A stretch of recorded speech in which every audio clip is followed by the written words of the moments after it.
someone were to ask me, "Hey yo, funny looking guy with a lamp on his head," I feel like playing a ninja game set in feudal Sengoku period Japan, and you're sneaking around and jumping from rooftop to rooftop and assassinating enemies, all while performing some badass moves and using different ninja tools. Today, without a single thought, I would recommend Sekiro. It is the ultimate modern shinobi game. It has amazing bosses, fantastic combat, a great score, the kind of atmospheric world that is expected from a FromSoft game, and a good story for those who are willing to dig a little deep. But you already know that. In fact, I don't really have any reason for saying all of those things other than for pacing purposes.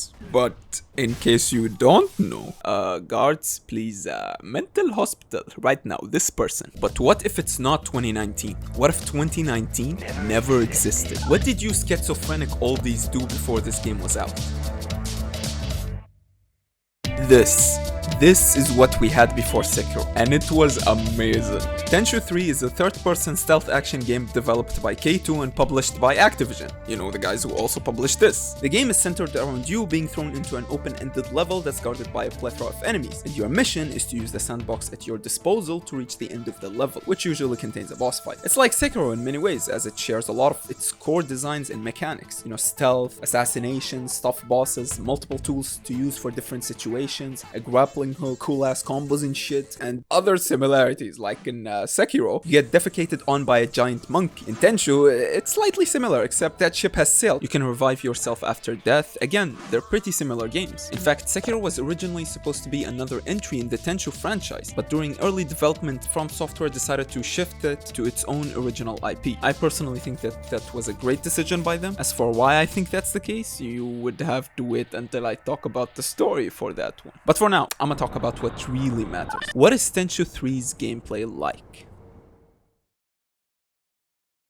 Tenchu 3, much like all the other entries in the franchise, has two elements that shape its gameplay. There's combat, and then there's stealth. And seeing how stealth is the game's main priority and focus, you know, because it's a stealth game, I'll tackle that first. There's this circle in the bottom left that displays symbols based on your current situation. This is your detection meter. A green question mark means that there's an enemy around you and you're not detected. The closer you get to the enemy, the more it expands, and in the case of the enemy having sight of you, the green thing changes and you get an exclamation point instead. Pink with both symbols means guards are aware of you, and the fiery double means detected. Then you got these empty words at the start of each mission. This is basically your progress bar. Getting stealth kills with those unique takedown animations will fill up one of them, while a mistimed or poorly executed stealth kill will only fill up like 80% of it. Once you collected all 10 of them, you unlock a new move. It's honestly a good system. This is the game's way of motivating the player to choose the stealth option because it helps you progress your character both faster and easier. But it also has other ways of pushing the player to choose stealth, because on top of that, the game has a ranking system at the end of each level, and it's based on how well you stealthed. On your first playthrough, you might want to go for the highest, which is Grandmaster, and the reason behind that being certain special items that you only get if you are granted that rank. For example, near the end of the game, enemies will absolutely shred your health bar if you go for a loud playstyle. But if you finish the Bamboo Forest mission on Grandmaster, you get ninja armor that negates a good amount of damage. So basically, the game is saying, hey look buddy, you do me a favor now, play stealth, I'll reward you next time we meet. All these mechanics combined with the game's verticality and grappling hook is what makes playing Tenchu 3 stealthily so much fun. Knowing when to move for a kill, where your next enemy is, what tool to use for what job, aka just fucking use the C4. Trying to get Grandmaster so you can play next time full Rambo with all the special items and moves. This is a lot of fun. Now with the armor example, it's something a bit different with the other character Ayame, since her story mode actually starts out in the Bamboo Forest. But yeah, you heard me. Other character. A nice thing about this game is that it has multiple playable characters. Playing stealthily won't really show the difference between each character aside from their stealth executions and like overall animations, but when it comes to combat, it changes more so there. On the left, we have Rikimaru, one of the first of many white-haired video game characters wielding a sword. He's a bit heavy on the gameplay side. I mean, why wouldn't he be heavy? Have you seen the bake? His hits are, well, they're not slow, but they're not fast either. To compensate for the lack of speed, however, he deals a good amount of damage, meaning enemies can sometimes get the first hit on you and stagger you. However, once you get a hit on them, it'll most definitely deal a significant chunk of their health. Depending on the enemy, you can even delete them completely with one combo. Rikimaru's unlockable moves from completing the progress bar are a shoulder bash, dash, a kick at the end of his combo, free camera mode, which is actually more useful than it sounds, parrying. See, I told you, it's literally Sekiro. I'm over here Alan Wake because I be like, it's not a Sekiro, it's a Tenchu. He unlocks a move that allows him to be Scorpion from Mortal Kombat by pulling enemies mid-air with a grappling hook, you know, so you can continue your combo. It's actually a lot of fun. And you can even do like a spider ceiling grabbing move that is pretty mandatory when some enemies don't conveniently turn their back for you to kill them.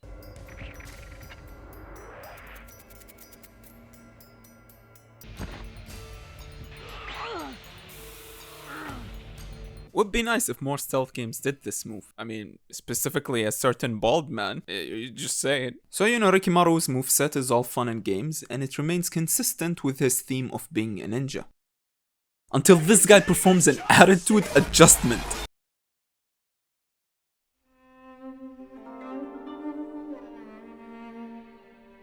Ah, yes, old Japan, land of many traditions, such as swordsmanship, flexing your piece on your neighbor, using C4 to disturb the opposition, and wrestling apparently.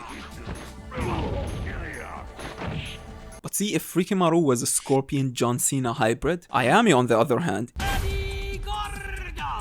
because you know, if ninjas are known for one thing, it's practicing capoeira. As you might have noticed, her playstyle is the opposite of Riki over here. She's much faster, but also lighter on the damage. You'll probably be landing your hits first, but again, low damage. As for her unlockables, she shares a lot of what you unlock as Rikimaru, with only a few exceptions, which are basically just the combos. Although one bad thing about her is that she's not in fact John Cena, which makes her an immediately inferior protagonist. Instead, she has this backwards quick flip into a kick to the back, which provides repositioning and a free hit on downed enemies, but again, fucking grabbing people and tossing a motherfucker is funny. But basically, if you want a fast, back-to-back, low-damage playstyle, go for Ayame. But if you're into a bit of a more slow but high-damage playstyle, go for Rikimaru. The choice is up to you. No matter what you pick though, you'll have to deal with some kinda horrible controls. If you approach a cliff, the camera for some reason locks into place until you move away from the cliff, which is why I said earlier that the free camera ability is actually useful. The Scorpion ability that I talked about earlier, it looks badass, right? While recording for this video, I only managed to land it 4 times in my 10 hours of gameplay. You wanna aim your grappling hook, which I think is a very positive aspect about the game. Well, too bad, dumbass. The controls are actually inverted on that one. The AI, it's not the best.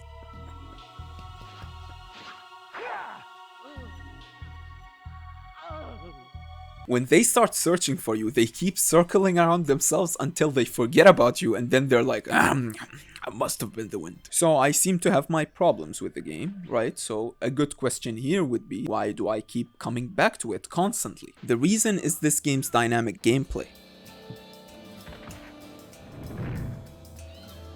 So the grappling hook in Sekiro is a lot of fun, but it's also scripted. You can only throw it in specific areas that the game allows you to, and for a game that's all about trial and error, there's no failing it. Here, even if the controls suck, you can use it almost anywhere and you can fail with it. One of the moves that you unlock is called Wrath of Heaven, thus the name of the game. That move one-shots everyone at the cost of putting you at 1 health. The game lets you one-shot anyone, including the final boss with it. Granted, he has multiple phases, but you can also one-shot those. Yes. Yeah. In the first mission, you have to get a key to bypass a certain door, but there are 3 guards dancing around the key that you need. You can solve that problem in many different ways. Water makes sound that alerts guards, and there's water right outside the nearby walls. You can make noise to have the guards spread out and then take them out one by one. You can use ninja tools to distract them. You can just barge in and fight all of them at once, or ignore them entirely and just bypass through this vent right here. All of this is especially impressive when you consider this game released in 2003. The game gives you all the tools and everything and just says, hey, just have at it. The worst missions in this game are actually the ones that contradict all of that and they restrict you. There's one that starts with a mandatory stealth section that doesn't last that long, thankfully, and another that has you fighting the undead, which you can only kill with a special sword that's given to you at the beginning of the mission, making most of your ninja tools and combos a lot more useless. A lot of my favorite games in some way possess a bit of dynamism, which Tenchu 3 has. But then again, you can grab all of that and just throw it in the trash and just give me a grappling hook that I can throw anywhere in Sekiro 2. Okay, Michael Zaki,